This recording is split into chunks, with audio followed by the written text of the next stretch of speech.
Você já parou para pensar no que acontece quando o seu dever com a própria família bate de frente em uma rota de colisão direta com as leis do Estado? Pois é, esse é um dilema atemporal, profundamente trágico, e que exige uma daquelas escolhas quase impossíveis.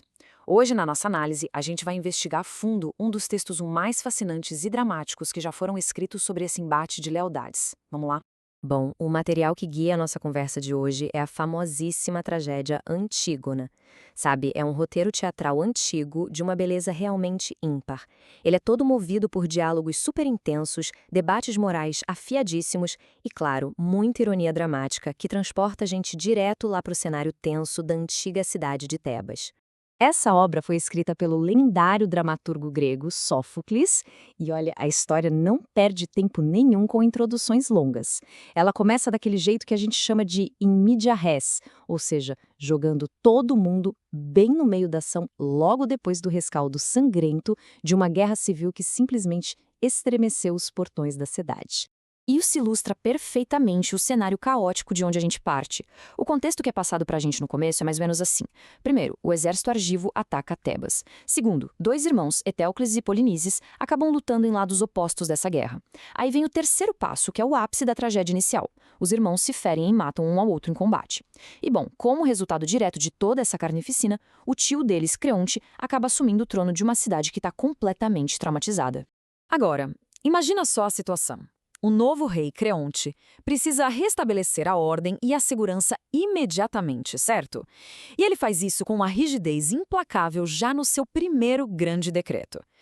De um lado, o irmão Etéocles é declarado um herói que lutou pela cidade, sendo honrado com um funeral super digno e muito respeitado. Só que do outro lado, o irmão Polinices é rotulado como um traidor que tentou destruir o país. A nova lei decreta que o corpo dele deve ser deixado insepulto, sim, largado ao relento para apodrecer e ser devorado por aves e cães. Creonte chega a declarar publicamente que jamais consideraria um inimigo do Estado como um amigo. Bem radical, né? E é exatamente aí que a tensão simplesmente explode. A gente tem duas irmãs que sobreviveram a esses guerreiros mortos, mas com reações, olha, diametralmente opostas a essa lei implacável. De um lado desse dilema, temos Ismena. Ela é dominada pelo medo da lei e acredita na submissão aos governantes. Ela está completamente aterrorizada com a ideia de ser apedrejada pelo povo se elas desobedecerem. Do outro lado, temos Antígona, movida puramente pela honra, por um dever divino e por uma lealdade assim incondicional à família dela. Ela tem a determinação inabalável de enterrar o próprio irmão, não importando as consequências. A postura de Antígona não abre margem nenhuma para concessão ou recuo. Essa citação do texto original capta a alma dela perfeitamente, olha só. Bem belo será para mim repousar no túmulo. Meu crime será santo, pois o tempo que terei para agradar aos mortos é muito mais longo do que o consagrado aos vivos. É forte. Para ela, agradar aos mortos não é um simples ato de rebeldia, mas sim um dever espiritual supremo. Nenhuma lei temporal dos homens poderia anular uma obrigação que vai ecoar pela eternidade. E toda essa audácia leva a gente direto para um clima de muito suspense lá no palácio. Afinal, quem teria coragem de desobedecer ao rei? O roteiro constrói uma tensão incrível de mistério quando um guarda, completamente aterrorizado, chega para falar com Creonte. Ele traz a notícia de que alguém, em segredo absoluto, teve a audácia de desafiar o homem mais poderoso de Tebas e realizou os ritos fúnebres no corpo de Polinices. O relato desse guarda descreve uma cena de arrepiar. Não tinha rastro de roda, sinal de ferramenta, nem marca de animal por perto. Só uma fina camada de terra seca por cima do corpo, que era o mínimo suficiente para evitar um sacrilégio. E aí, de repente, uma gigantesca e ofuscante tempestade de poeira varreu a região. Parecia mesmo algo enviado pelos deuses, sabe? Um flagelo divino que cegou os guardas temporariamente e escondeu quem estava fazendo aquilo. E adivinha, assim que a poeira finalmente baixou, veio a captura. Os guardas flagraram ninguém menos que a própria Antígona em pleno ato, dando continuidade àquele enterro. O texto narra essa revelação de um jeito super comovente. Ela soltava gritos agudos como um pássaro desesperado ao ver seu ninho vazio e derramou areia seca e uma tríplice libação sobre o morto. Quando ela foi surpreendida, ela não negou absolutamente nada. Vamos dar um salto agora e ver como essa situação evolui para um dos confrontos mais marcantes de toda a literatura. Antígona é arrastada até a presença do rei. E Creonte, que está tentando manter a ordem do reino a qualquer custo, vai super direto ao ponto no interrogatório rápido. Ele dispara logo a pergunta crucial: sabias que, por uma proclamação, eu havia proibido que fizeste?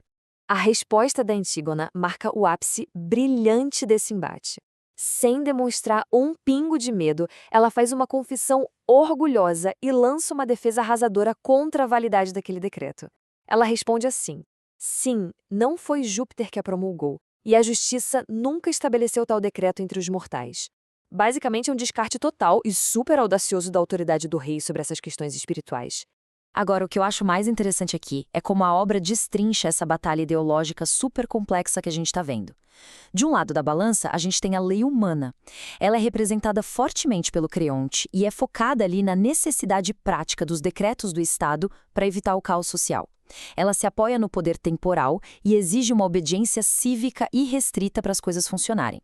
Mas, do outro lado, tem a lei divina, defendida pela Antígona, baseada em regras superiores que sequer são escritas, pautada num dever eterno e inegociável e profundamente enraizada no amor familiar. E a Antígona consolida a posição dela com um raciocínio que é, honestamente, impecável. Ela afirma: essas leis não escritas, mas irrevogáveis, não existem a partir de ontem ou de hoje, são eternas e ninguém sabe desde quando vigoram. Quando ela fala isso, a mensagem fica muito nítida. Mortal nenhum, por mais coroas que use ou poder que acumule, tem o direito de anular as leis imutáveis dos deuses. Então, o ponto crucial aqui é perceber que a gente está de frente para uma tragédia absoluta das convicções inabaláveis. O Creonte não recua 1 milímetro sequer. No texto, ele até argumenta que o ferro mais duro é o primeiro a quebrar e que cavalos selvagens são domados com simples freio. Ou seja, ele acredita fielmente que ceder seria a ruína da cidade e da própria autoridade dele.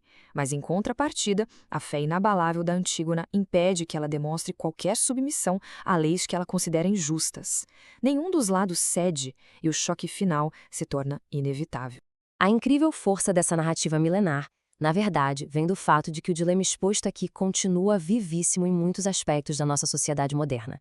Sabe, quando a gente olha para os argumentos práticos do Estado pedindo ordem e, ao mesmo tempo, ouve o grito da consciência individual, a gente é forçado a olhar para as nossas próprias crenças. O que nos leva a uma provocação final, onde, afinal de contas, a gente traça a linha entre a obediência cívica ao Estado e a adesão inegociável à nossa própria bússola moral? Fica essa reflexão para você carregar depois da nossa análise de hoje. Até a próxima!